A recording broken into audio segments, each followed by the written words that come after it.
Téléspectatrices, téléspectateurs de Sunu Label TV, bienvenue dans ce numéro de votre émission L'Entretien. L'Entretien qui aujourd'hui affiche une couleur exceptionnelle, situation exceptionnelle oblige, entretien exceptionnel. Dans ce numéro de Sunu Label TV, nous avons deux invités, pas n'importe quels invités. Mactar Sylla, PDG du groupe Label Plus, mais également Pape Demba Thiam, économiste. Bienvenue, chers invités. Bienvenue, merci. Pour cette émission, je ne serai pas seule. Je suis avec Abdokogne Sall, mais également Amadou Ba, les confrères de l'agence de presse sénégalaise. Cet entretien, c'est dans le cadre de ce partenariat avec l'agence de presse sénégalaise et le groupe Label Plus. Bienvenue, chers confrères. Merci. Bonjour à M. Sylla et à M. Thiam. Le Sénégal, en ce 15 face à une situation assez exceptionnelle, particulière de toute l'histoire de ce pays. Sylla, vous êtes témoin de pas mal de pans de l'histoire du Sénégal. Que vous inspire cette situation aujourd'hui? Enfin, je pense que nous sommes dans une période qui a été très agitée d'un point de vue des institutions, une période d'incertitude, mais également d'une période où les Sénégalais, à l'instar d'autres Africains, mais les Sénégalais particulièrement, font face à de très nombreuses difficultés sur tous les plans. Nous sommes également dans une période qui est tout à fait décisive parce que le Sénégal, on l'a dit, est un modèle démocratique en Afrique et il ne faut pas que nous perdions un peu cette place et cette vocation. Pas seulement pour figurer dans les tabloïds en première place en temps de record Guinness ou autre, mais tout simplement parce qu'il est urgent et impératif de veiller aux préoccupations des Sénégalais. Aujourd'hui, les défis sont multiples, les enjeux sont multiples, à un moment où nous sommes pratiquement à la croisée des chemins, avec des opportunités, avec des atouts qu'il nous faut mettre en œuvre.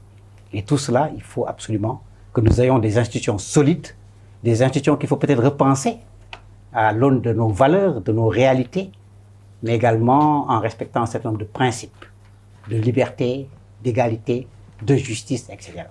Donc nous y reviendrons certainement au cours de ce débat-là, mais il est très important que la paix soit préservée, parce qu'il n'y a pas de développement sans la paix. Mais la paix, c'est sur la base de la vérité et de la justice. L'économiste est là. Je pense que la stabilité pour une économie, c'est indéniable. Que vous inspire la situation actuelle du Sénégal? Bon, merci. Je n'aimerais pas être enfermé dans une boîte d'économistes, parce que surtout que j'ai l'habitude de les critiquer, les économistes en général. Moi, je dirais que nous vivons des temps historiques, parce que le Sénégal est en train de contribuer de nouveau à écrire l'histoire de l'Afrique. Parce que le Sénégal a été le premier pays d'Afrique où on vote depuis 1848. Et j'ai toujours pensé que l'histoire se construit par contradictions surmontées. Donc la situation qui a exposé le Sénégal aux yeux du monde était une épreuve, c'est toujours une épreuve, parce que c'est l'histoire qui bégaye depuis les indépendances jusqu'à maintenant. Si vous regardez autour de nous, le maître mot, c'est la reconstruction des institutions. C'est la refondation des constitutions. Bref, ça veut dire que tous les pays d'Afrique sont en train de chercher la boussole pour s'orienter, parce que cette boussole a été perdue quelque part, et pour une raison simple que j'ai toujours écrite, c'est parce que nos institutions, à commencer par notre constitution, quand je parle de ça, je parle de l'Afrique en général, n'ont pas été faites pour nous, mais pour la plupart du temps pour continuer à perpétuer la présence de l'ancien colonisateur et la poursuite de leurs intérêts sous différentes formes. C'est un peu cette fabrique de pauvreté que cela a provoqué, qui a amené des populations humiliées, affamées et qui ont mendié en étant assises sur des tas de richesses, à descendre dans les rues parce qu'elles ne pouvaient plus faire autrement. Et ça a précipité, par exemple, l'avènement de régimes militaires, parce que dans n'importe quel pays, le pouvoir est toujours contrôlé par les forces structurées qui contrôlent les moyens de la violence. Mais si vous regardez tous ces coups d'État militaires, le leitmotiv, c'est de dire refonder nos institutions. Même si on en sent la nécessité, beaucoup ne savent pas comment le faire et pourquoi. Alors nous avons une chance extraordinaire, c'est-à-dire que nous allons pouvoir refonder nos institutions sans passer par un coup d'État militaire. Et ça, c'est le génie sénégalais, la résilience démocratique sénégalaise. Et contrairement à ce que beaucoup de gens disent, nous sommes la risée du monde, je dis non. Nous affrontons notre réalité, notre histoire et nous la construisons pour donner une empreinte indélébile dans l'histoire, de montrer que le Sénégal a toujours été leader. Parce qu'avec ce qui est en train de se passer, tous les peuples africains vont être libérés. C'est un peu ça mon sentiment. Oui, chers confrères, peut-être pour les perspectives, nous savons qu'il y a une décrispation qui commence à venir avec la libération de Diomaye Faye et de Sonko depuis hier, avec plein d'interrogations. Les menaces qui planent sur la tenue du scrutin, l'avenir du Sénégal. Est-ce que l'horizon est obscurci ou l'espoir est permis? Oui, je suis là. Enfin bon, je pense que peut-être que les confrères. Disons qu'il y a une série de problèmes qui se posent aujourd'hui. Quand on voit un peu ce qu'on a appelé la crise entre les institutions, quand on voit toutes les choses qui se passent à l'Assemblée nationale, cela nous interpelle sur le mode de désignation des gens qui sont censés représenter le peuple sénégalais. Est-ce que cette Assemblée nationale que nous avons vue depuis, est-ce qu'elle est représentative du microcosme social, sociologique, économique, politique, intellectuel?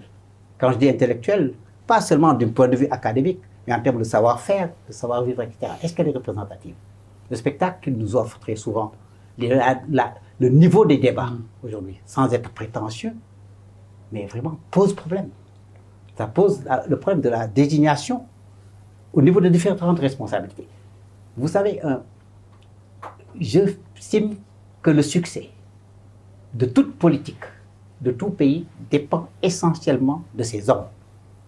Quand je dis les hommes, je pense en termes de capital humain, de savoir-faire, de maîtrise des enjeux mondiaux. Aujourd'hui, le Sénégal a ce capital qui est fondamental, que ce soit ici localement, que ce soit au niveau international, que ce soit au niveau de la diaspora. Nous avons des gens de très grande qualité, que ce soit les artisans qu'on peut trouver aujourd'hui au Sénégal, que ce soit à Gaïméré ou dans d'autres trucs, à Soumbédioune, quand ce soit des pêcheurs, que ce soit vraiment, quelle que soit la tranche sociale, la tranche d'âge que vous prenez, nous avons des Sénégalais de très très grande qualité. Aujourd'hui, le grand acteur Si, qui est parti de son village, je ne sais pas, des fins fonds du Sénégal pour devenir celui qu'il est aujourd'hui, absolument, absolument. Donc je pense que tout ça, il y a un véritable vivier en termes de savoir-faire, de capital humain. Et ce capital humain, il faut véritablement que ce soit reflété à tous les niveaux, au niveau des responsabilités, au niveau des institutions et à tout niveau. Est-ce que c'est le cas aujourd'hui? Je ne pense pas que ce soit le cas. Je pense que nous sommes victimes vraiment d'une politique trop politicienne. La vie ne se résume pas à la politique. Souvent, j'ai tendance à le dire. Quand on prend tous les gens qui font de la politique, un sacerdoce, quelquefois, quelles que soient les raisons qui les motivent, quand on les prend tous conjugués, quel que soit leur mérite, qu'est-ce que l'on pense, qu'ils aient le mérite ou pas, ils ne font pas 1% de la population. Est-ce qu'ils vont nous prendre comme ça, en tenaille, en otage, alors que ce pays a aujourd'hui des ressources, ce pays a un rôle à jouer, ce pays a vraiment des capacités, j'allais dire, de développement extraordinaires. Donc c'est la question fondamentale, elle est là aussi. Également, je pense qu'il y a d'autres types d'enjeux aujourd'hui. C'est une fois qu'on est au pouvoir, vous savez, très souvent, je le dis, c'est les rois, les dirigeants sont mal entourés. Non seulement ils sont mal entourés, pas parce qu'il n'y a pas des gens de qualité, oui, il y a des gens de grande qualité autour d'eux. Mais il y a quelquefois un cercle qui est autour d'eux, qui les prend en otage, qui empêche qu'il y ait d'autres compétences qui viennent. Les gens, quand on parle de compétences, les gens ne sont pas là pour venir, oh toi que je vais prendre des postes, non. Nous deux qui vivons sur les plateaux là, nous ne sommes pas des fonctionnaires. Nous avons eu par la grâce de Dieu des trucs. Nous sommes prêts à apporter des choses à notre pays, comme dans d'autres Sénégalais qui sont ici, qui sont ailleurs. Est-ce qu'on leur donne cette chance-là? Est-ce qu'aujourd'hui l'égalité des chances existe? Est-ce que le mérite est véritablement le critère fondamental que l'on met en avant? Malheureusement, non. Donc, il faut à un moment, je pense, on est arrivé à une étape où il faut, je pense qu'il faut qu'on s'asseye, qu'on remette les choses à plat. Ce sera peut-être de nouvelles assises nationales ou quoi que ce soit, quel que soit celui qui sera élu au soir du 24 mars ou dans un second tour éventuel, quelle que soit la personne, il est indispensable que les choses soient remises à plat et que nous penchions au Sénégal et qu'ensemble nous réfléchissions pour voir qu'est-ce que nous voulons que notre pays soit ici et maintenant et dans les prochaines années. Monsieur Thiam, tout à l'heure vous avez évoqué le terme refondation. Maintenant, qu'est-ce qu'il y a lieu de faire concrètement pour consolider le modèle sénégalais? Merci beaucoup et j'aime bien votre terme de consolider le modèle sénégalais parce que bon, moi j'étais entrepreneur avant de devenir économiste ou économiste avant de devenir entrepreneur, je ne sais plus quoi. Parce que tout simplement j'ai l'habitude de regarder la vie à 360 degrés. Je commencerai par vous dire déjà que toute société se définit et s'explique par les questions qu'elle se pose. M. Sylla a mis en exergue le rôle de la politique politicienne parce que c'est la seule industrie qui marche. Vous avez tous vu des gens qui peut-être il y a 12 ans, il y a 20 ans couraient après les Ndiagandiaï et qui aujourd'hui font la concurrence à tout le monde en offrant par exemple des Mercedes à des femmes, alors que c'est des fonctionnaires, ou bien c'est des fonctionnaires de la politique. Ça veut dire que quelque part, cet écosystème fonctionne. Mais quand un écosystème fonctionne, c'est parce que cet écosystème est pertinent à un moment donné. Parce qu'aujourd'hui, si vous regardez même comment le Sénégal a été construit, mais c'est construit sur un mode d'administration. Les gens les plus importants aujourd'hui, ce sont des vérificateurs, que ce soit des inspecteurs des impôts, des inspecteurs du Trésor, que des gens qui sont là pour compter si le nombre de trains arrivés à l'heure, c'est le bon nombre. Mais vous n'avez jamais vu mettre en avant des bâtisseurs, des constructeurs de l'économie. Parce que n'importe quelle société abrite des gens qui sont au pouvoir que la population reconnaît. C'est une manière de dire que les populations ont les gouvernements qu'elles méritent. Parce que si les populations ne poussent pas les gouvernements à les servir, à servir leurs intérêts, et que le service des intérêts de certains prime sur le reste, ça veut dire que c'est un modèle qui est accepté. Mais de la même manière aussi, l'opposition à ces gouvernements est taillée aussi sur cette mesure. Donc tout le monde dispose de questions. Aujourd'hui, pourquoi le problème de refondation se pose? Parce que c'est les paradigmes, c'est-à-dire le modèle de pensée dans lequel nous nous sommes enfermés, qui a montré ses limites. Moi j'ai entendu, j'étais choqué, extrêmement choqué, quand on a ramené le poste de Premier ministre. Je crois que c'était il y a environ 2 ans, même pas encore.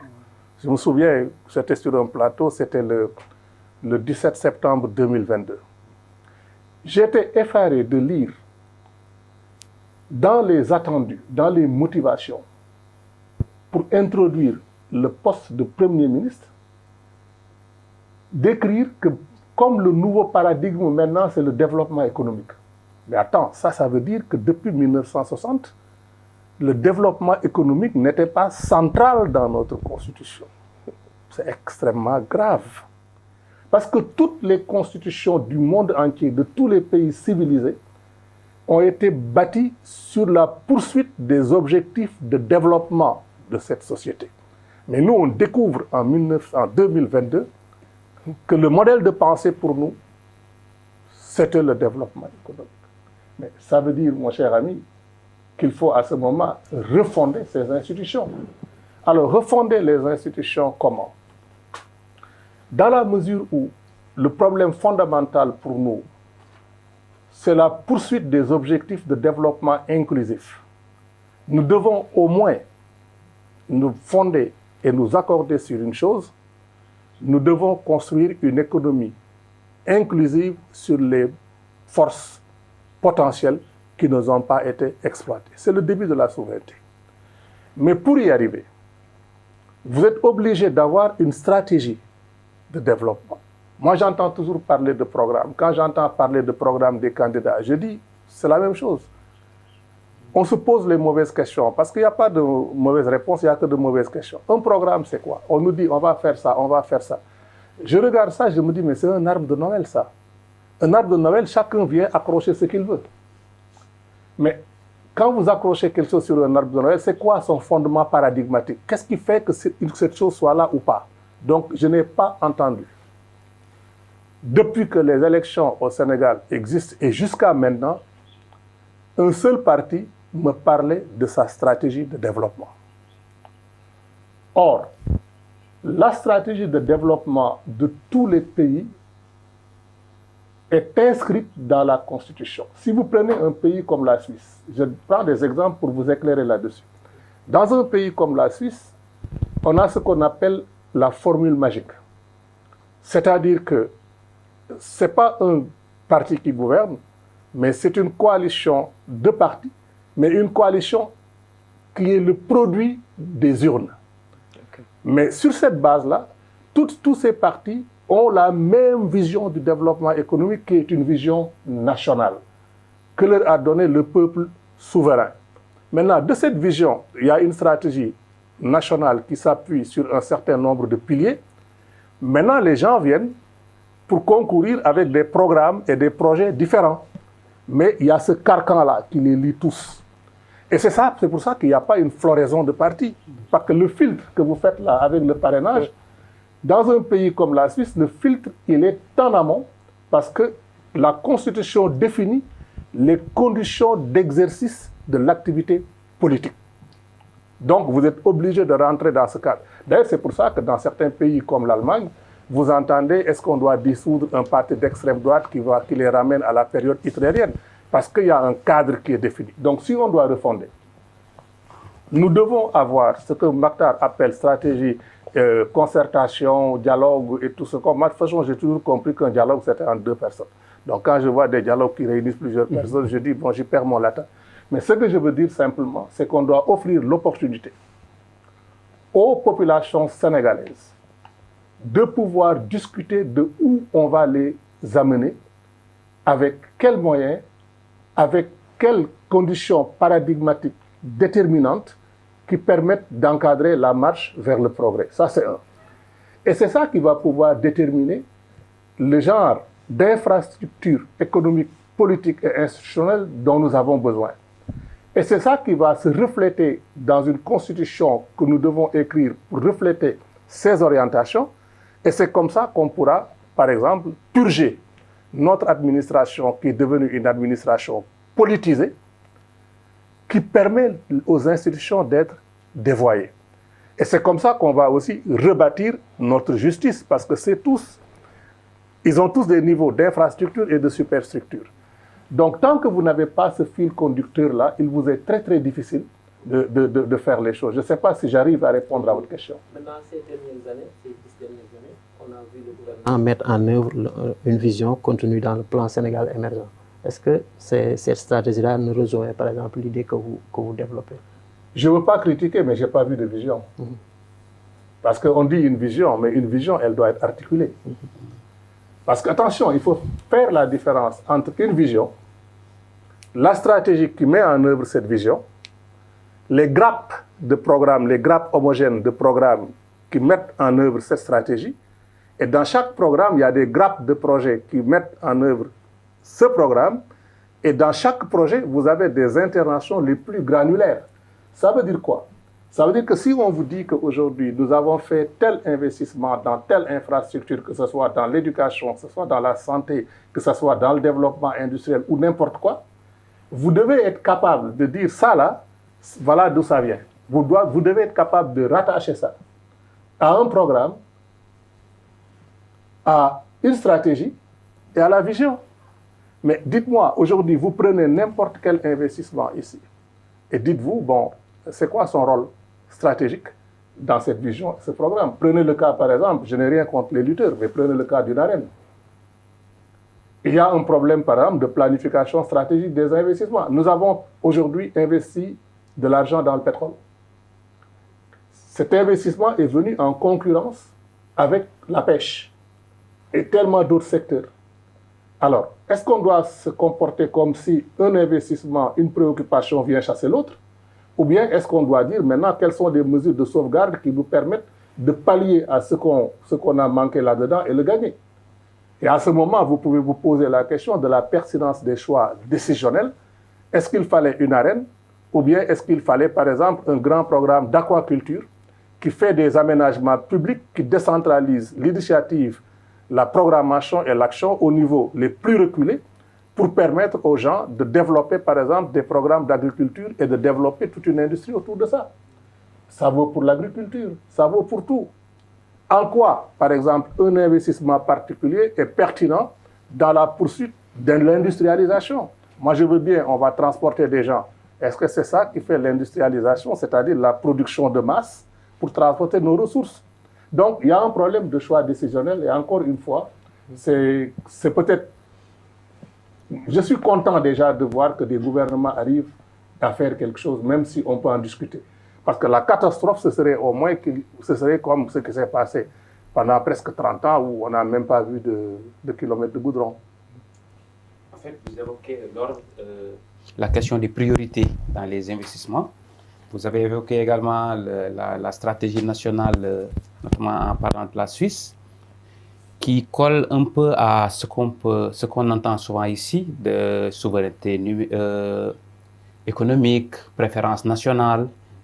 C'est des questions qui sont d'actualité, notamment en cette période de campagne électorale. Peut-être on va en venir, mais je voudrais d'abord poser une question à M. Sylla. Il a parlé de politique politicienne.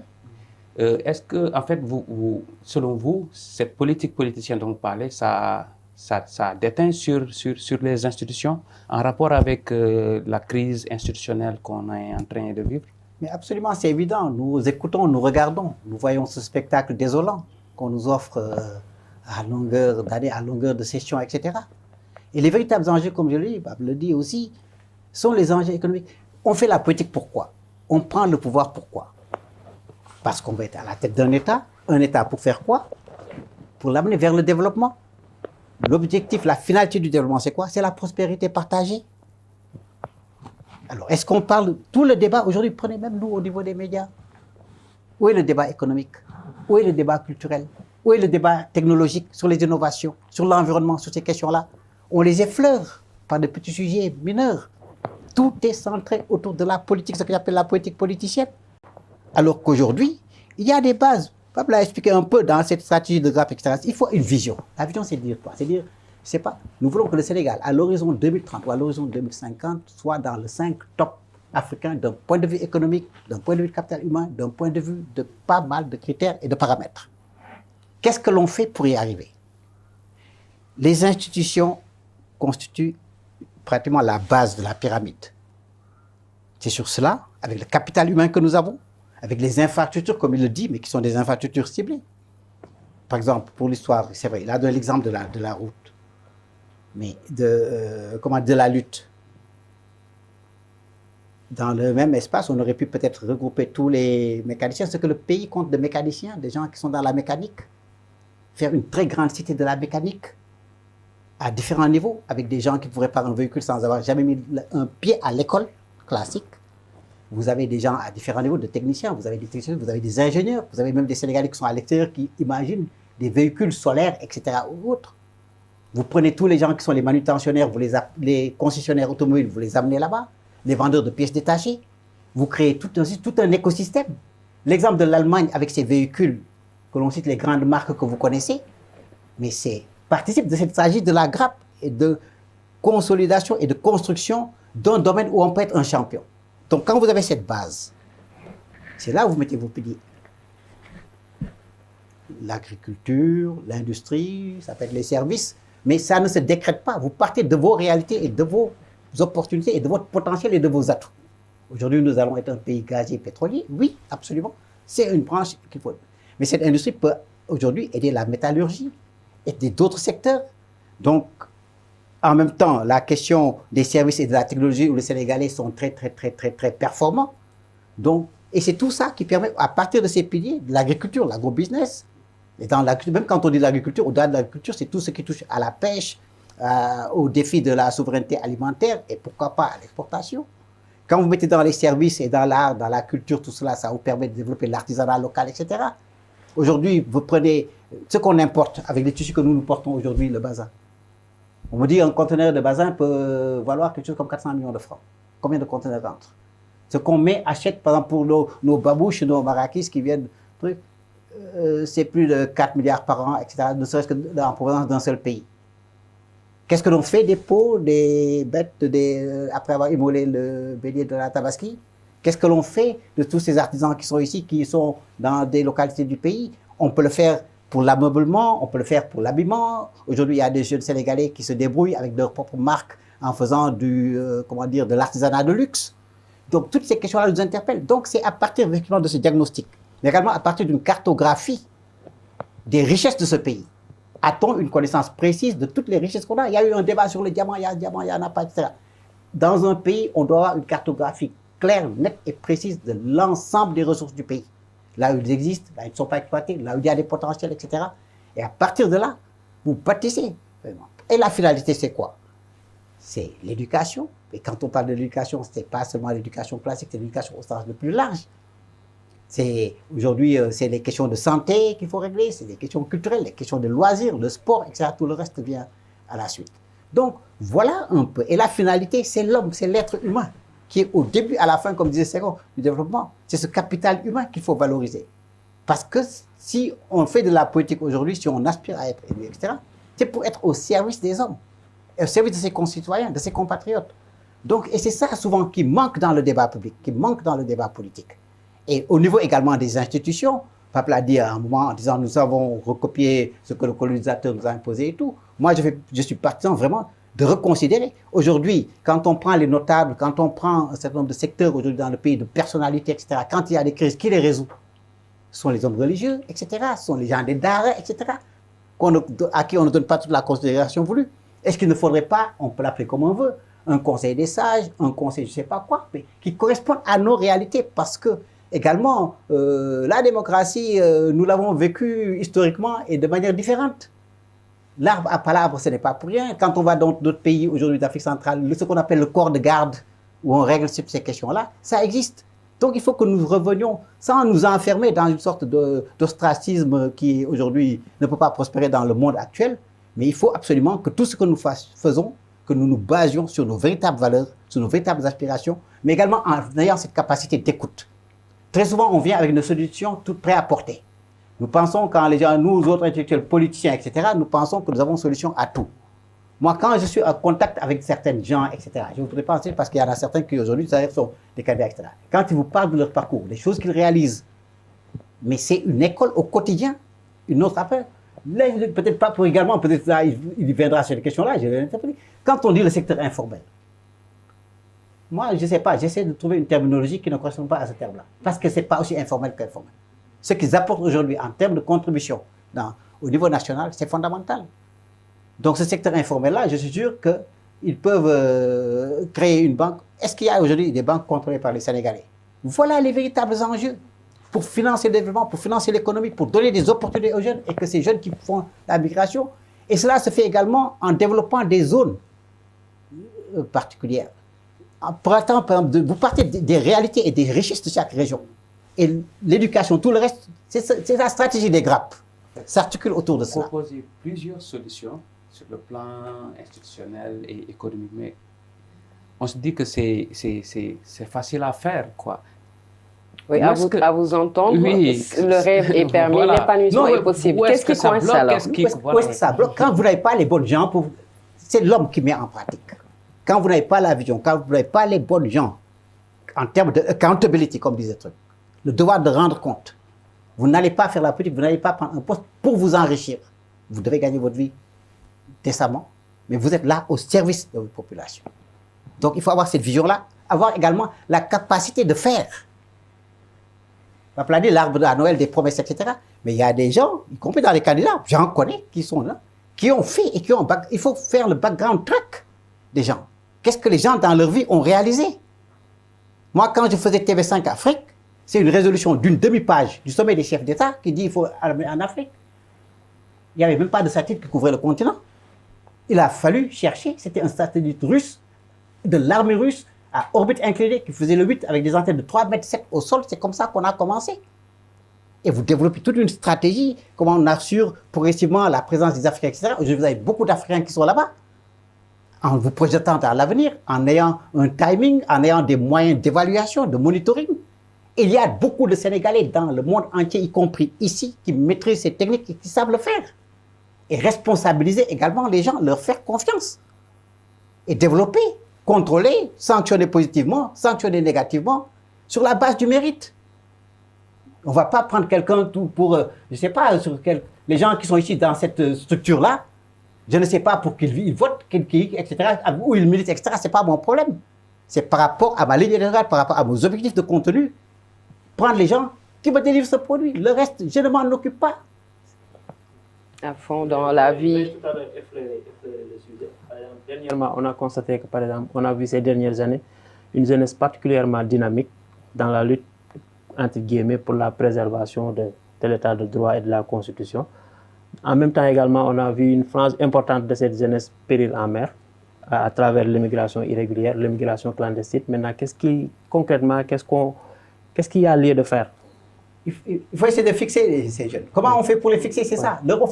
Quand les gens ont un emploi, parce que vous levez, vous êtes chez vous, vous avez un gros gaillard, une grande jeune fille. Vous êtes là chez vos parents. Même pour avoir 500 francs CFA, il faut que vous le demandiez. Vous ne pouvez rien de vous-même. Pas parce que vous ne voulez pas pouvoir travailler, parce que ce n'est pas seulement dans la fonction publique, mais parce que le tissu économique ne permet pas d'avoir des champions nationaux qui puissent. Moi, j'aurais voulu aujourd'hui avoir une structure audiovisuelle où j'emploie 1000, 2000 jeunes Sénégalais dans différents domaines, faire comme fait Nollywood, en faisant des films au quotidien, en faisant des séries télévisées, en faisant du doublage dans toutes les langues, y compris en chinois, en russe et en vendant à l'international. Est-ce que le cadre, est-ce que la régulation, l'environnement, dans ce domaine précis, comme dans d'autres domaines, est-ce qu'il existe?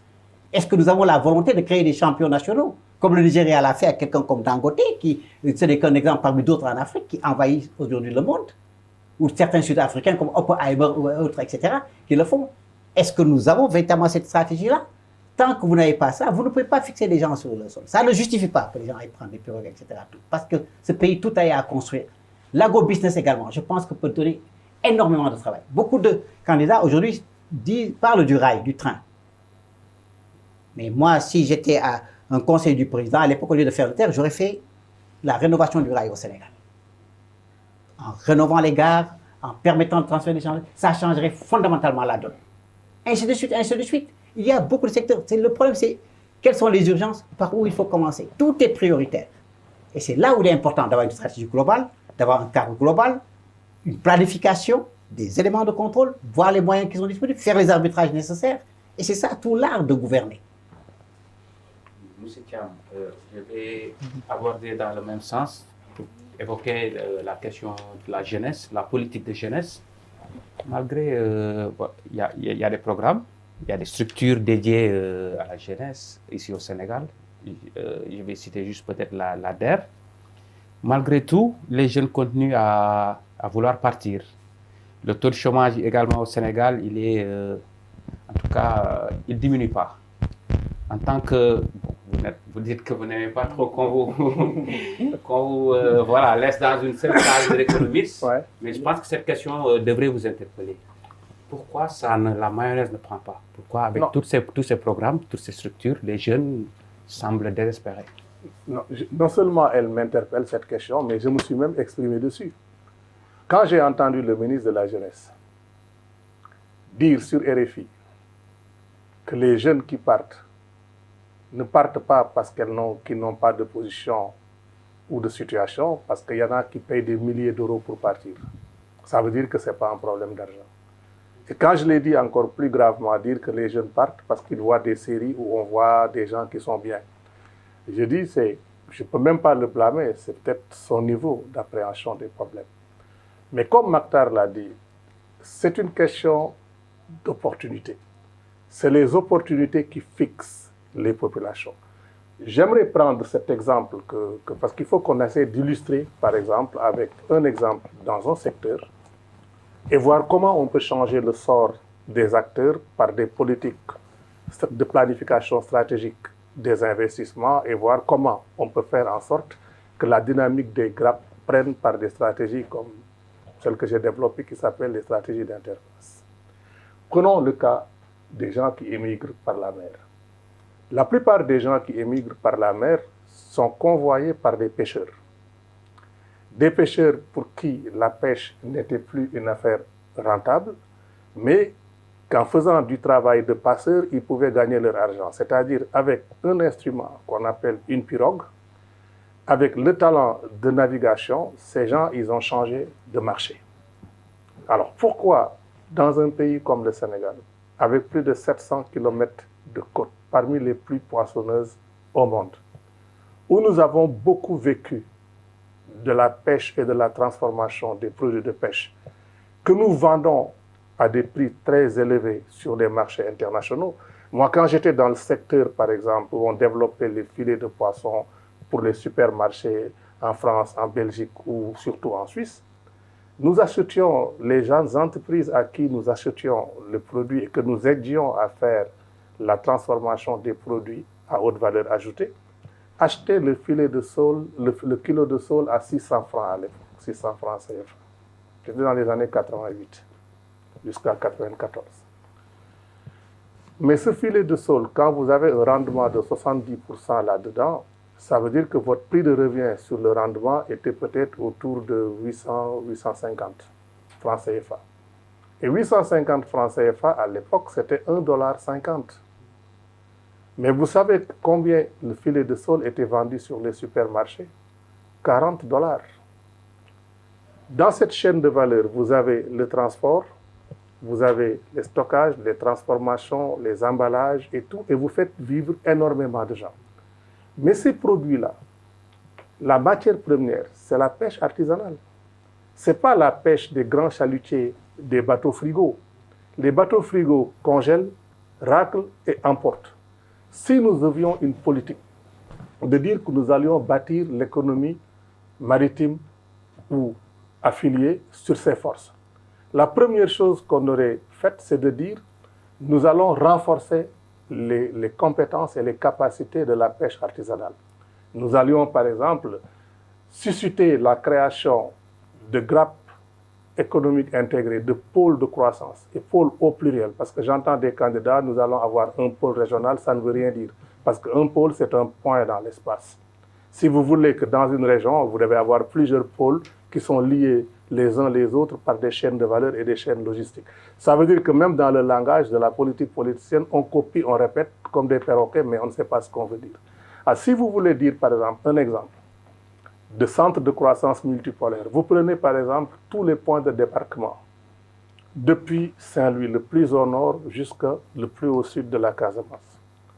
Et vous faites cette cartographie des points de débarquement. Parce que si on débarque les produits là-bas, ça veut dire qu'il y a des constantes de localisation qui justifient ces choix. On n'a pas besoin d'être économiste diplômé pour le savoir, parce que les pêcheurs savent que c'est là qu'il faut débarquer. C'est de là qu'il faut partir et que c'est là qu'ils peuvent repérer les bancs de poissons qui sont demandés. Donc vous dites, mais ça là, je vais en faire un pôle économique intégré. En faisant quoi? En formant, en aidant, en créant une législation qui aide les utilisateurs à se constituer en véritable groupe d'intérêt économique, où il y a plusieurs acteurs. Par exemple, les gens qui réparent les pirogues qui sont abîmées en mer, parce que quand ils reviennent, les pirogues ont besoin de carénage. Les grands bateaux ont un centre de carénage, mais les petites pirogues n'en ont pas. Résultat, quand quelqu'un va à la pêche, il revient, il va laisser son bateau, sa pirogue pendant 3 jours, le temps qu'on lui répare la pirogue, le temps qu'on lui répare les filets qui sont cassés. Après, il va aller chercher de la glace, parce qu'il n'y en a pas sur place. Et vous regardez tous les métiers qui gravitent autour de son activité d'aller à la pêche, vous dites, mais ça, c'est des métiers que je vais amener à proximité. Je vais convaincre Makhtar Cissé de laisser Label TV à ses filles et à son épouse pour aller investir, par exemple, dans la fabrique de glace industrielle, parce qu'il a des clients sur place. Cette glace industrielle permet de réduire les pertes post-capture. Parce que si vous regardez, la plupart des produits que vous allez acheter à Yoff Tongor, les 60%, c'est des produits qui ont déjà péri. Mais si vous réglez tous ces problèmes-là de conservation, ces problèmes d'approvisionnement en glace pour éviter que la chaîne de froid ne soit rompue, et toutes les questions logistiques, vous créez par exemple plusieurs entreprises qui sont clientes les unes les autres sur un même endroit. Ça, c'est un. À ce moment-là, avec le produit qui est disponible, ça permet à nos entreprises de transformation qui transforment les produits d'avoir des fournisseurs qui leur fournissent des produits qui sont de très haute qualité et en plus grande abondance. Ça vous permet aussi les produits qui sont perdus, par exemple, d'aider les femmes marieuses qui font, par exemple, du poisson séché, du guedj, du yet et tout, d'avoir des systèmes adéquats qui sont sanitairement aux normes en termes de promotion de la qualité, de métrologie, de tests, d'essais et ce que vous voulez. Donc, vous arrivez à faire ça. Ça veut dire à ce moment quoi? Ça veut dire qu'au lieu d'aller donner des licences de pêche à des bateaux qui vous donnent quelques millions, qui vont dans des budgets pour payer des gendarmes ou des soldats qui vont taper sur des manifestants, ou bien des gens qui vont utiliser ça pour fin politique, vous dites non, je bloque ces histoires de licences de pêche, je favorise la pêche artisanale parce que je sais les effets de rémanence et de propagation dans l'économie sous forme de chaîne de valeur, de chaîne de logique que ça va créer. Et si vous additionnez la somme de toutes ces valeurs ajoutées qui sont créées, c'est des emplois qui sont créés, c'est des emplois qui payent des taxes. Mais même ces taxes-là qui vont, rien que si le gouvernement est intéressé à gagner de l'argent par les taxes, dans son budget, il peut multiplier ces taxes par 100 par rapport aux misérables 2 ou 3 millions qu'on va leur donner. Donc, ce que Mokhtar disait, c'est une question déjà d'intelligence stratégique. C'est ce que les Anglais appellent conceptual thinking.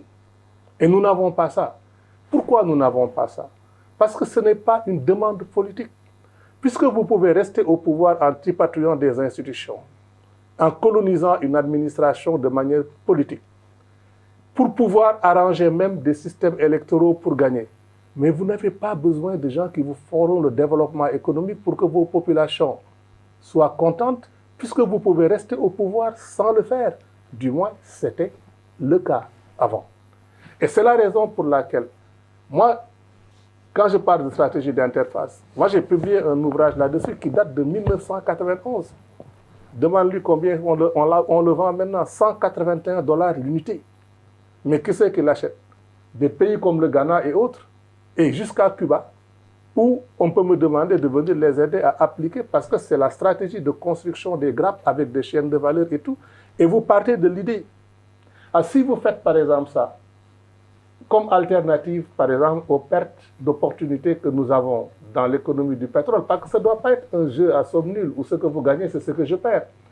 Mais les mêmes compétences infrastructurelles que vous allez mettre en place vont vous permettre aussi d'avoir des écoles de formation, des formations de pêcheurs, des formations de traiteurs. Mais si vous adossez ça à la possibilité d'utiliser toutes les mangroves qu'il y a au Sénégal pour faire de l'élevage d'alevins, faire des infrastructures qui irriguent des canaux d'aquaculture, mais vous pouvez créer quelque chose comme 10 millions d'emplois dans la pêche, l'aquaculture conjuguée. Et prenez-moi n'importe quel secteur, dites-moi ce que vous en ferez, je vous donnerai la solution. À ce moment-là, c'est ça qui vous permet de dire maintenant, vous avez besoin de quelle école? Vous avez besoin de quelle formation? Vous avez besoin de quelle structure, par exemple, les réseaux, par exemple, de contrôle vétérinaire, vous en avez besoin. Ça vous permet d'orienter votre politique des infrastructures, votre politique d'éducation, votre politique de formation. Vous me dites comment vous allez financer ça? Ça ne demande pas beaucoup d'argent. C'est la monnaie de l'État. L'État, sa capacité de régulation est une monnaie, it's a currency.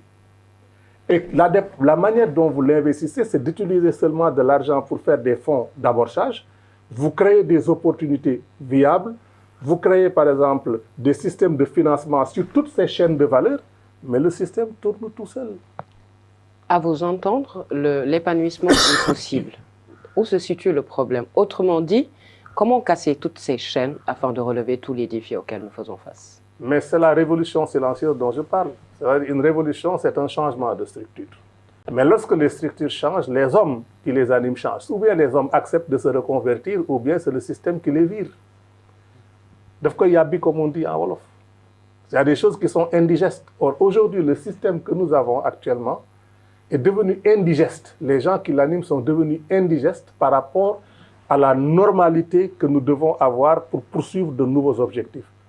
Ce sont des hommes et des femmes du passé. Alors, comment se projeter dans l'avenir avec sérénité, mais avec espoir, pour que la jeunesse cesse d'aller périr en mer. Est-ce que là, déjà, c'est pas là l'échec des politiques publiques en Afrique de façon générale? Moi, j'ai dit, je crois que tout le monde a lu ma fameuse tribune pour dire que les économies, les gouvernements africains n'ont plus de politique économique depuis 1980. Non, il n'y a même pas d'échec. Quand il y a échec, c'est qu'il y a une politique qui a échoué. Mais quelque chose qui n'a pas été tenté ne peut pas échouer. Ce n'est pas un échec. Ils étaient dans leur logique. Et les gens qui les ont choisis et qui les ont appuyés, que ce soit les institutions de Bretton Woods ou leurs actionnaires, avaient besoin de ce genre de personnes pour pouvoir continuer à contrôler les ressources de nos pays. Prenez le cas de la Banque mondiale, du Fonds monétaire et de l'ancêtre de l'Organisation mondiale du commerce. Ces institutions ont été créées en 1944, au lendemain de la guerre mondiale, pour éviter que leurs actionnaires se fassent la guerre. Et pourquoi les actionnaires se faisaient la guerre? Ils se faisaient la guerre parce qu'il y en a qui avaient des colonies qui n'en avaient pas. Ceux qui avaient des colonies ont les matières premières gratuitement, ont nos ancêtres qui étaient leurs esclaves qu'ils faisaient travailler gratuitement. Donc, ils avaient un modèle de développement, de prospérité qui faisait que tout était pillage, soit par la colonisation, l'esclavage et puis la néocolonisation. Donc, quand ils les ont créés, ils ont dit, donc nous allons créer ces institutions pour qu'il y ait un contrôle équitable par tout le monde de ces ressources. Mais ces ressources, il y en a qui sont en Afrique. Mais pourquoi ils veulent contrôler ces ressources? Parce que ce sont les ressources qui alimentent leurs industries. Mais si nous avons quelqu'un qui dit, moi, je veux faire l'industrialisation, mais ce cas est un danger, parce qu'il crée de la concurrence indigène et endogène sur des ressources que ces institutions ont été créées pour contrôler pour le compte de leurs actionnaires. C'est la raison pour laquelle vous n'avez jamais entendu tous ces plans-là parler d'industrialisation. Vous entendez sommet Afrique-Europe, mais le mot industrialisation, on ne le prononce pas. Quand j'ai fait effraction en rentrant à la Banque mondiale pour développer l'industrie au Ghana, avec le Ghana Trade and Investment Gateway Project, où nous avons créé 305 000 emplois et levé 12,6 milliards de dollars d'investissement direct étranger, en investissant seulement 50 millions de dollars de la banque, ils se sont tous jurés, plus jamais. Donc, c'est ça la question. Et c'est ça la souveraineté. C'est la maîtrise conceptuelle et programmatique que nous devons nous réapproprier. Vous parlez de souveraineté et de vision nationale du développement. Il se trouve également que le pays appartient à des ensembles comme l'UEMOA, comme la CEDEAO. Maintenant, est-ce que, concrètement, est-ce que par exemple, l'articulation en vue d'un développement, est-ce qu'elle s'opère réellement? La CEDEAO est un groupe de fonctionnaires anachroniques. La preuve, CEDEAO, c'est quoi? Communauté économique des États de l'Afrique de l'Ouest. Leur principal programme, c'est d'aller faire la guerre au Niger pour restaurer un président. C'est ça le rôle. Ils ont levé les sanctions. Oui, mais il y a l'UEMOA également. Oui, je vais arriver sur l'UEMOA.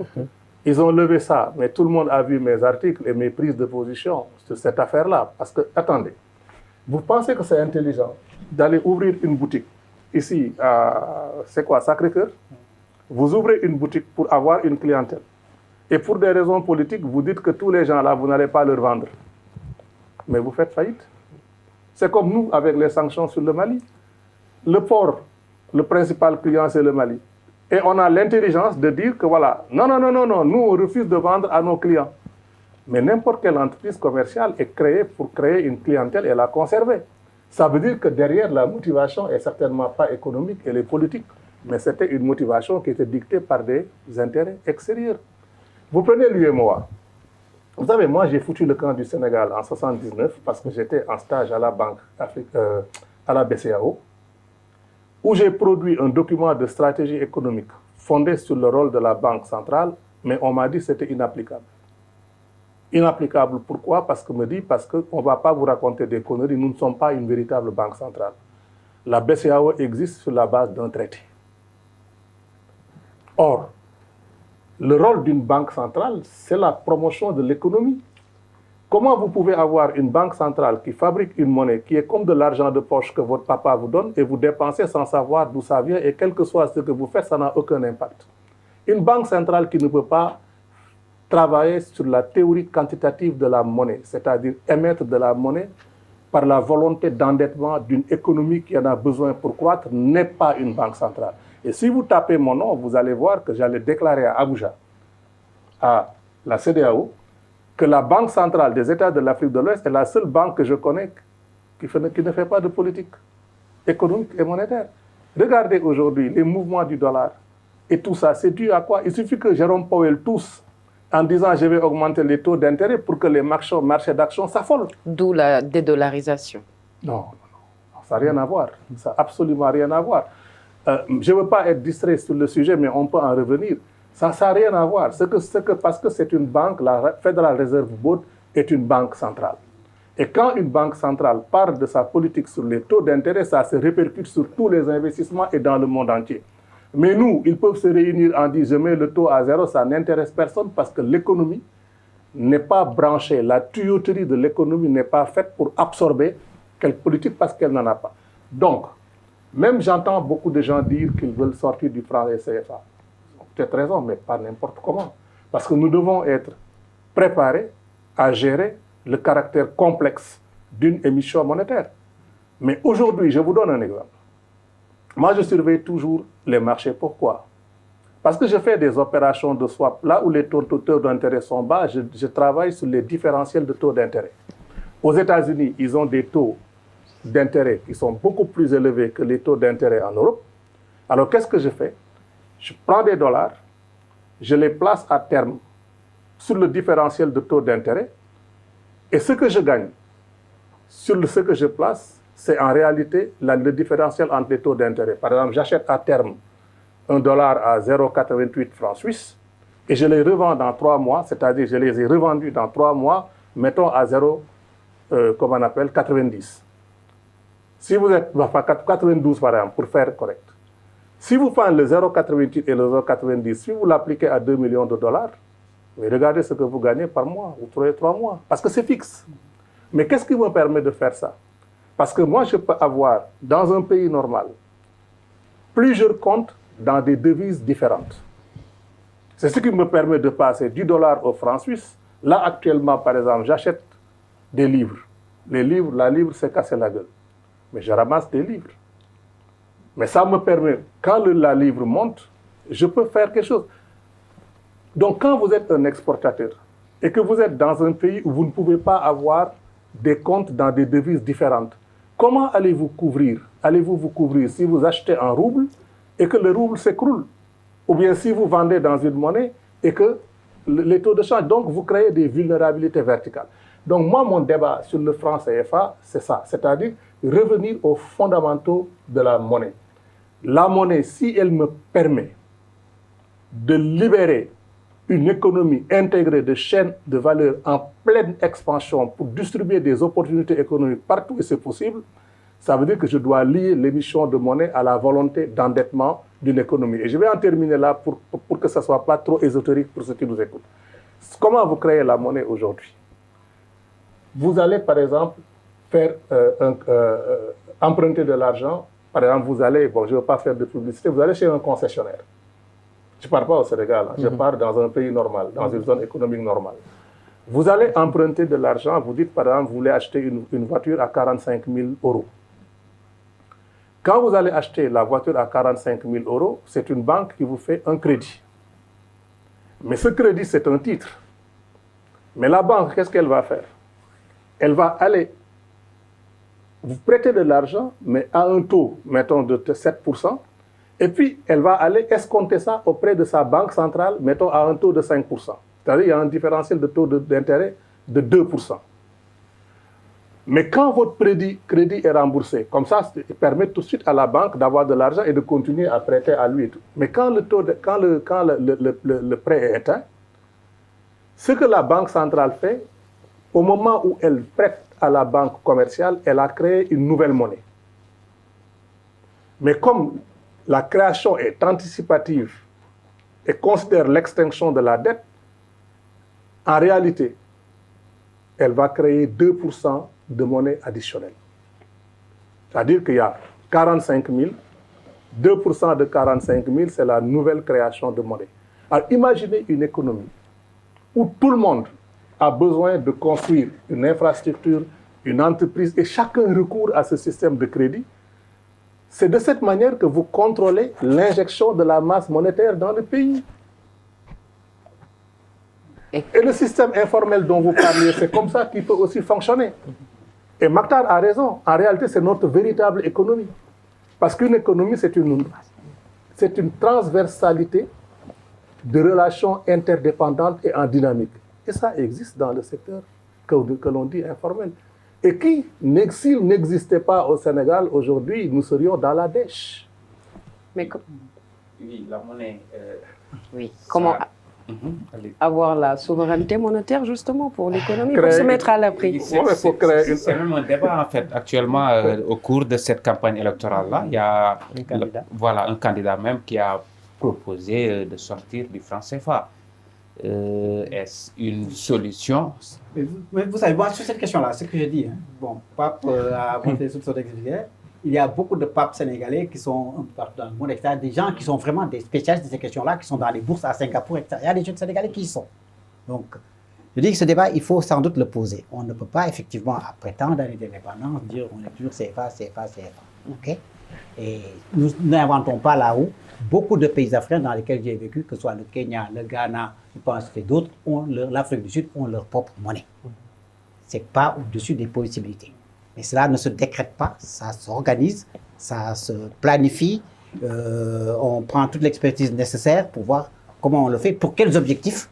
Est-ce qu'on le fait seul? Est-ce qu'on le fait en groupement, au niveau régional, en tenant compte de l'intégration africaine, etc.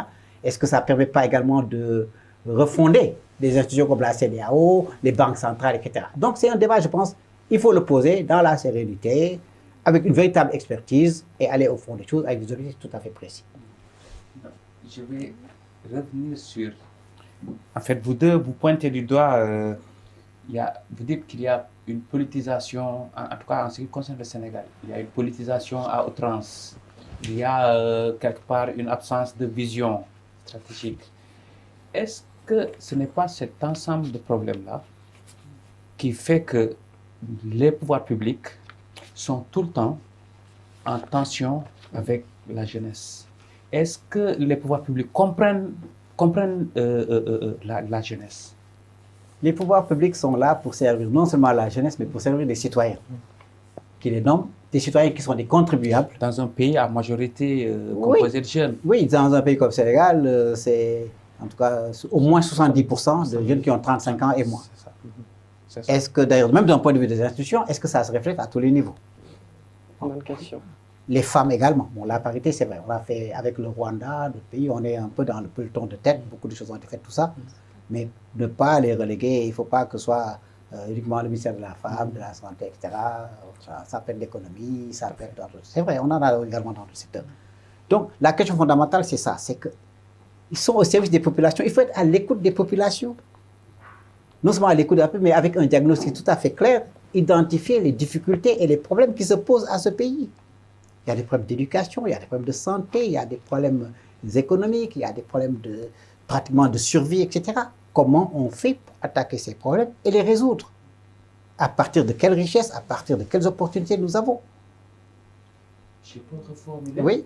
Je me dis, est-ce que les pouvoirs publics ne considèrent pas en fait les jeunes comme un problème au lieu de les considérer comme une solution? Oui, certainement, absolument, mais ça doit être... Moi, je considère que c'est une richesse, c'est ce que j'appelle le capital humain. Dans ce capital humain où les jeunes et les femmes ont un rôle fondamental, ou également dans cela, les opérateurs économiques du secteur dit informel comme les autres ont un rôle fondamental à jouer. Et c'est ça qu'il faut, il faut capitaliser sur cela, identifier les problèmes, les écouter.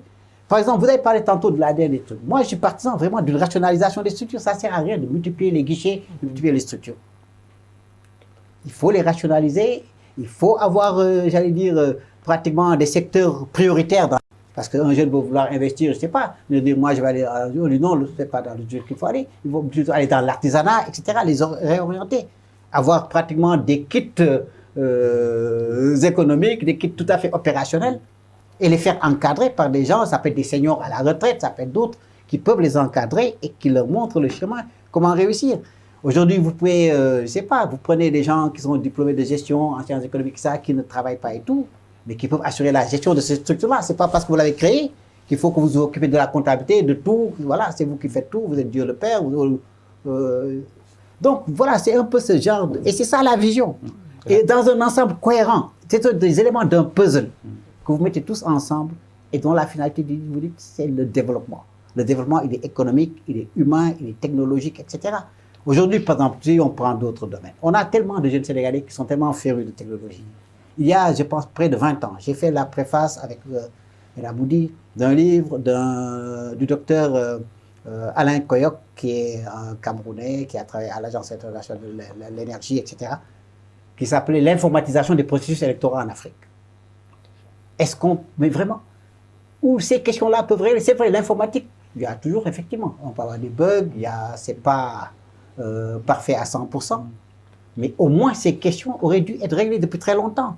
Ou de la naissance, avec l'état civil, en numérisant, de la naissance jusqu'au départ de cette vie, tout ce que vous faites est suivi, digitalisé. Vous avez besoin d'un certificat de naissance, etc. À partir de votre ordinateur, peut-être en mettant une empreinte, en mettant un certain nombre de clés, de passwords, etc., vous pouvez imprimer votre bulletin de naissance ou tel autre papier, etc., etc. Tout cela est possible. Et il y a des jeunes Sénégalais qui le font. Quand vous voyez dans ce contexte électoral, ceux qui ont créé des plateformes, il y a des jeunes Sénégalais qui ont créé pas mal d'outils aujourd'hui, qui véritablement montrent un peu leur perspicacité. Et je pense que c'est dans cette dynamique qu'il faut s'inscrire. Mais également, moi, je suis très panafricain. Il faut inscrire toute cette mouvance dans une démarche véritablement panafricaine. Aujourd'hui, du point de vue de la technologie, du point de vue de l'artisanat, du point de vue du textile aujourd'hui, au lieu de le base, les techniques des Sénégalais peuvent. Il y avait de grandes structures qui étaient ici, de textiles. Jusqu'à présent, il y en a encore quelques-unes, mais on peut retrouver cette place-là en allant prendre le coton du Mali, le coton du Burkina dans une logique de coopération win-win, faire de la transformation locale, faire des tissus, faire vivre un peu tous nos couturiers, tous nos designers que nous avons et qui ont habillé d'ailleurs. Ah ouais, je crois. Donc, je pense que c'est vers ça qu'il faut aller. Et nous en avons l'expertise. L'un des plus grands couturiers aujourd'hui de costumes, tout ça, sur la place de France, dans ce qu'on appelle le triangle d'or, c'est un Sénégalais. Ainsi de suite, ainsi de suite. Donc, je pense que c'est vers ces choses-là qu'il faut aller, tirer par le haut. Papa a donné l'exemple de la pêche, tout à fait vrai. Il faut le défi, véritablement, le défi essentiel est le défi de la transformation. Il faut qu'on cesse de prendre. Dans le Gabon où j'étais, le président avait à l'époque dire plus de grumes de bois qui sortent comme cela. Transformation locale, au moins une première transformation. Aujourd'hui, beaucoup de meubles, y compris comme ça, des meubles finis de 3e génération, sont fabriqués. Donc, c'est vers ça qu'il faut aller, avoir cette vision-là. Et en même temps, de générosité, d'interaction. Parler aux populations, recenser, les écouter. On les écoute le temps d'une campagne, mais après, c'est fini. Qu'est-ce que l'on fait après pour le suivi? On ne peut pas tout faire en même temps, mais c'est là où il est important de planifier, d'avoir une vraie stratégie. Qu'est-ce qu'on fait dans les 100 premiers jours? La première année, qu'est-ce que l'on fait? Au bout de 2 ans, au bout de 3 ans? Et au lieu de faire des promesses, de prendre des engagements qui sont réalistes et réalisables.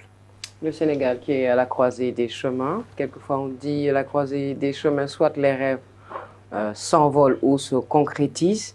Le recours du Front patriotique pour une élection inclusive, le recours a été jugé irrecevable par la Cour suprême. Les Sénégalais, un nombre important, est indécis quant à la tenue du scrutin. Déjà, tous les problèmes qu'on a eus, les péripéties, tous les couacs de l'époque de parrainage à maintenant. Après tout ce qui a été fait, après le vote de la loi d'amnistie à l'Assemblée nationale, après la libération de Sonko et de Diomaye Faye, comment faire revenir l'ordre constitutionnel et comment faire amende honorable après tout le préjudice subi? Monsieur Sylla, Monsieur Tcham. Bon, si vous me permettez, c'est un sujet très intéressant, mais je crois que vous lui donnez un buzz qu'il ne mérite pas. Parce que ça, c'était des accidents qui ont été fabriqués et on a répondu déjà à la question en disant que notre capacité de résilience a montré que nos institutions pouvaient faire face. Moi, je crois que ce qui est fondamental et qui peut rejoindre la quintessence même de la question, la racine de votre question, c'est la problématique qu'il a posée. Vous savez, aujourd'hui, n'importe qui analyse la situation de n'importe quel pays africain et qui parle simplement parfois en Dieu, ne peut pas vous dire que ça va bien. Et s'il s'exprime, il peut être forcément catalogué d'être opposant. Alors moi, je revendique la casquette d'être l'éternel opposant à n'importe quel gouvernement d'Afrique qui ne s'engagera pas ou qui ne s'est pas engagé à faire le développement pour ses peuples. Et c'est dans cette casquette-là que je vous réponds. Est-ce que ce souci de la population, de la jeunesse? Pas du tout. Parce que comme j'ai dit, chaque marché a son offre et sa demande.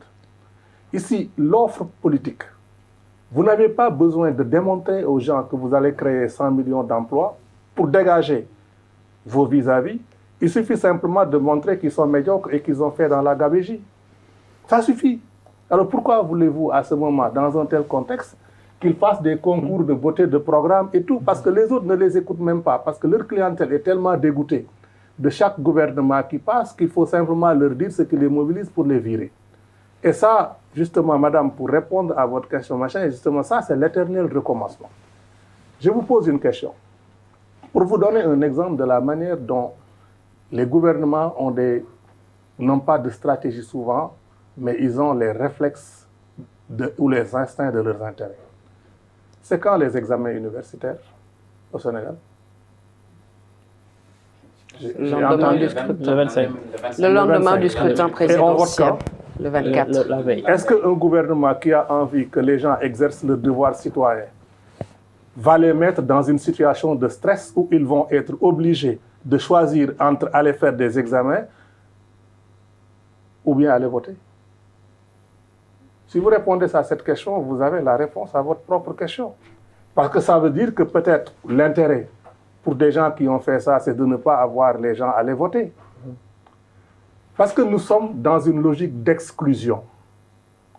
Moi, je n'ai jamais compris une démocratie dans laquelle toutes les discussions, c'est de voir est-ce qu'on peut exclure tel, est-ce qu'on peut exclure tel. Or, un pays a besoin de toutes ses forces vives.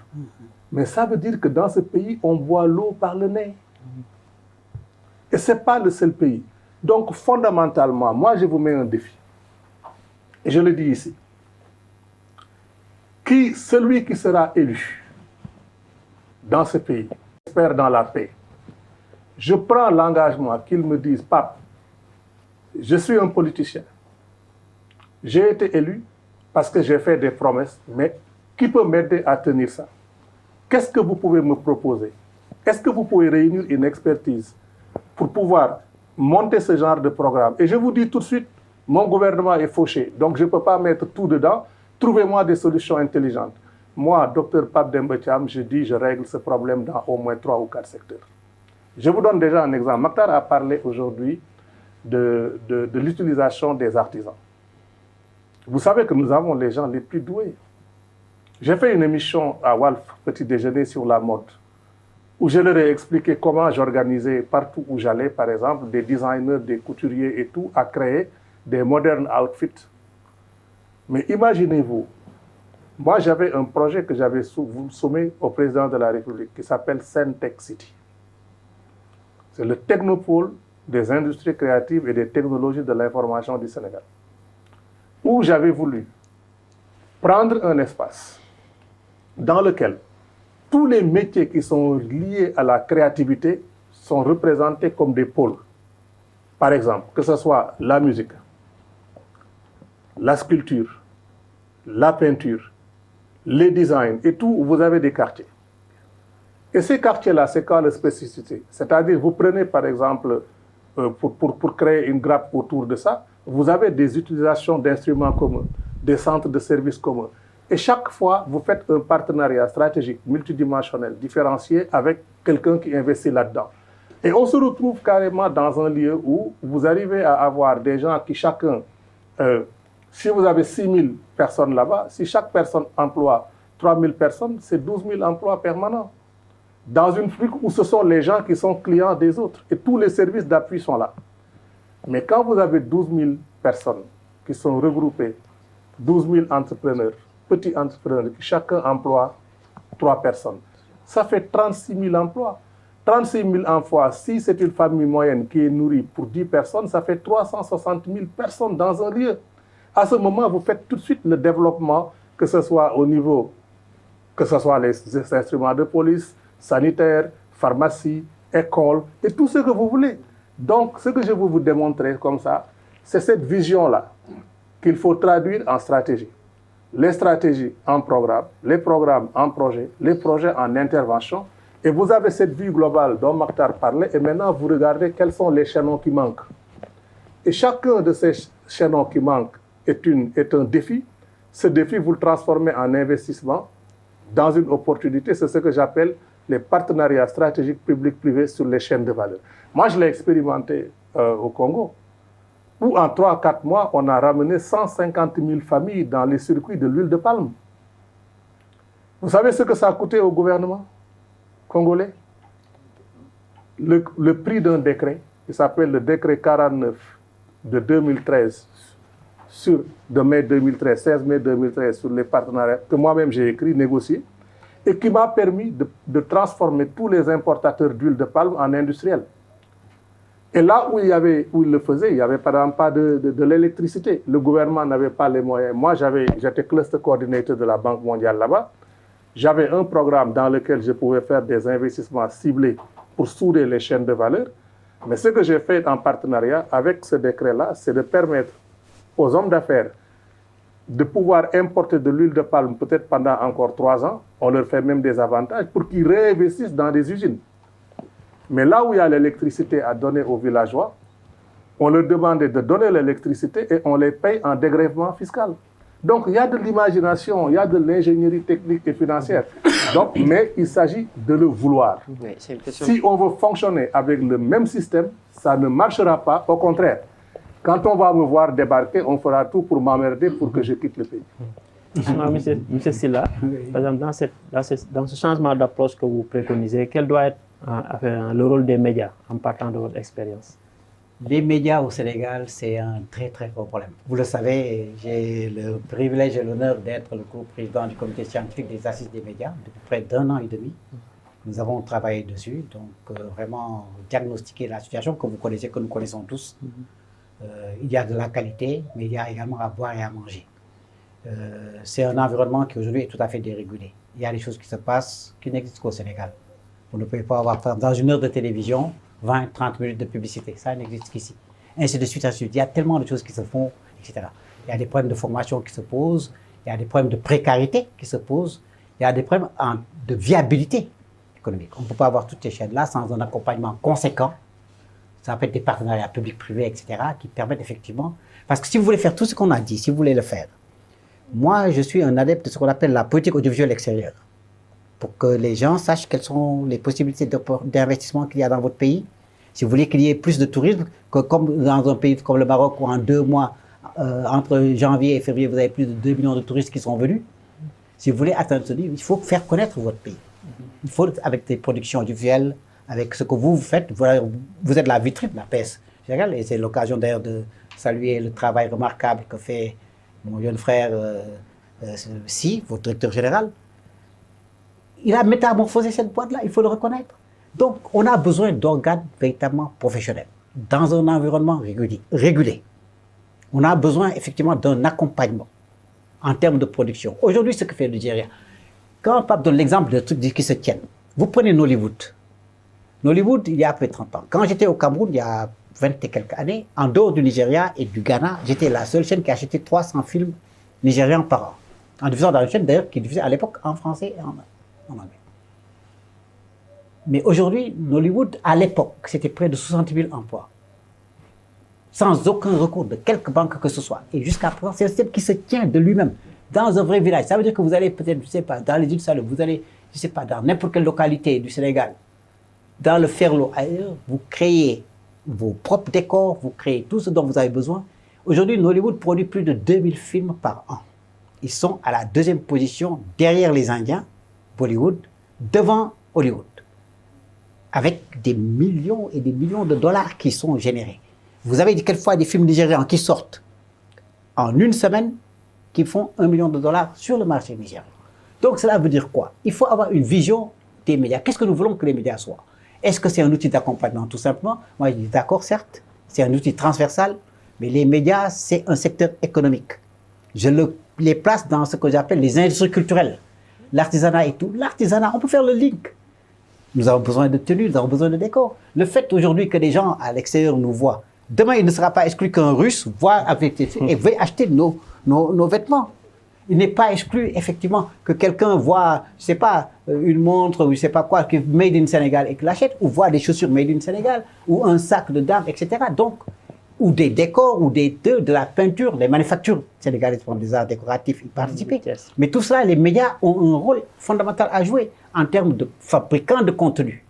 Dans un environnement qui aujourd'hui, bon, il y a beaucoup de fabricants de contenu, mais de véritables producteurs de contenu, qu'on aille au-delà des plateaux, des débats, etc., aller vers le fond, sur les questions d'innovation, d'environnement, d'éducation, de technologie, de santé, d'économie, d'agriculture, de pêche, etc., mais dans tous ces secteurs qui sont les secteurs porteurs, et de la jeunesse également, en élevant le débat.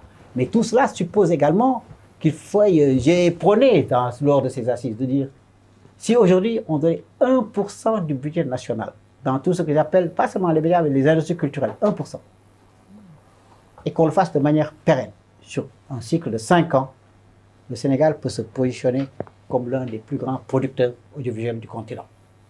Pas seulement en termes de nombre, mais en termes de qualité. Et aujourd'hui, donc, il y a vraiment, je pense, il y a de véritables enjeux. Il faut également professionnaliser. Il faut former davantage. On a beaucoup de chroniqueurs. Il y en a certains que j'écoute avec délectation, qui sont de grands chroniqueurs, de véritables analystes. Mais là également, il y a un peu de tout. Il y a énormément de mutations. Il y a un peu de tout. La chronique obéit à des règles. Ce sont des techniques précises. Les agenciers, ce sont des règles, ce sont des trucs précis. Sans vouloir faire de l'autarcie, de fermer les portes, etc. Parce que moi, je pense que le soir, c'est pas d'être un journaliste en tant que tel. La culture générale, le savoir-faire, il y a des gens qui n'ont jamais fait d'école de journalisme, mais qui sont d'un talent incroyable. Je ne voudrais pas, on est dans une période politique, je veux à certains aspects, il y a des chroniqueurs qui n'ont fait aucune école, j'allais dire même académique en français, etc., mais qui sont des chroniqueurs et des analystes redoutables. Donc ça, il faut le faire, pas à la quête de diplôme uniquement, mais de renforcement de capacité. Donc, également, bon, les médias aussi, voir le rapport avec les forces de défense. Tout cela, effectivement, au cours des assises, elles ont participé, et je pense qu'il faut qu'on arrive à un modus vivendi où certaines scènes que l'on a vues, par exemple ce qui s'est passé à Absa, c'est inacceptable. Inacceptable. On ne peut pas être dans un pays civilisé, dans un pays où on est là, dès que, comme on dit, tout le monde fait le jeûne, tout le monde fait le carême, etc., et avoir ce type de comportement à la limite de la bestialité. Donc, je pense que tout cela, il faut le mettre à plat et que nous nous organisions aussi, nous, en notre sein. Que là et c'est là où je salue également le travail que fait le CORED, tu vois, et toute l'équipe. C'est pas facile, mais il est important que les gens aient leur carte de presse. Il est important que les gens respectent un certain nombre de règles. On ne peut pas, dans cette position, faire tout et n'importe quoi. Mais également, laisser la latitude aux gens qui ont pris des paris, qui veulent faire du journalisme d'investigation, qui veulent faire d'autres types, du journalisme économique, de l'exercer dans les règles de l'art et de la déontologie.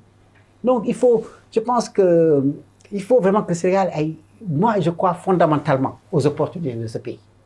Encore une fois, je crois fondamentalement au capital humain. Regardez, parce qu'à longueur de journée, on voit des gens qui nous en font la démonstration éloquente. Mais il faut mettre tout cela dans la même corbeille, dans la même creuset. On ne fera jamais du 100%. Tout le monde ne sera pas tout à fait d'accord. Mais à partir de nos peu, effectivement, à partir de nos divergences, surfer et construire quelque chose de stable, de durable, de pérenne, qui permette de positionner ce pays à la place qui doit être la sienne. Si vous permettez, juste étant consommateur, moi, de produits de médias, en tant qu'entrepreneur sur le développement des chaînes de valeur, Mokhtar aurait pu citer 2 exemples concrets. Le mois dernier, nous étions tous les 2 invités par les médias algériens. Lui, il a pu y aller, moi, je n'ai pas pu y aller, mais le but, c'était quoi? Comme il y a la conférence des producteurs de gaz qui était organisée à Alger, où le Sénégal est devenu même observateur, mais on nous avait invités tous les 2. Lui, dans son domaine, et moi, pour former les médias algériens dans la couverture de cet événement, en leur montrant comment l'économie du gaz est structurée, comment les gens doivent se positionner pour avoir de la matière, créer du contenu. Lui, il a pu y aller, moi, je n'ai pas pu y aller parce que j'avais d'autres engagements, parce que je devais aussi animer un forum d'investisseurs qui ont de l'argent et qui ne savent pas où le mettre en Afrique, à Paris. Donc, c'était plus facile pour moi d'aller sur Paris. Mokhtar y était. Mais ça vous donne comment les gens veulent construire ce qu'ils appellent le renforcement des capacités.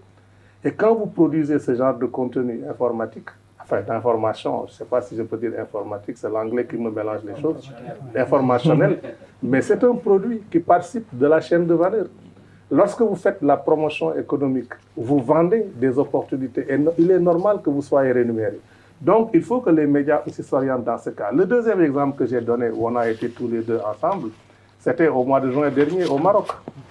Donc, l'Académie royale du Maroc a décidé d'organiser, de regrouper des experts. J'y étais, lui et moi. Mais vous savez, c'était quoi?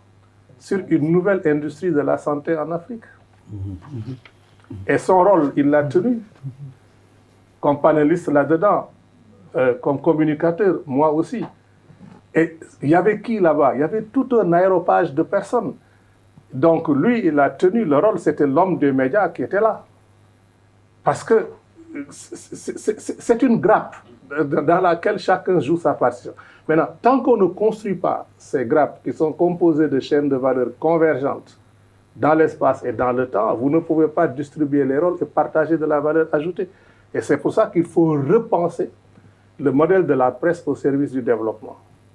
Donc c'est ce que je voulais ajouter.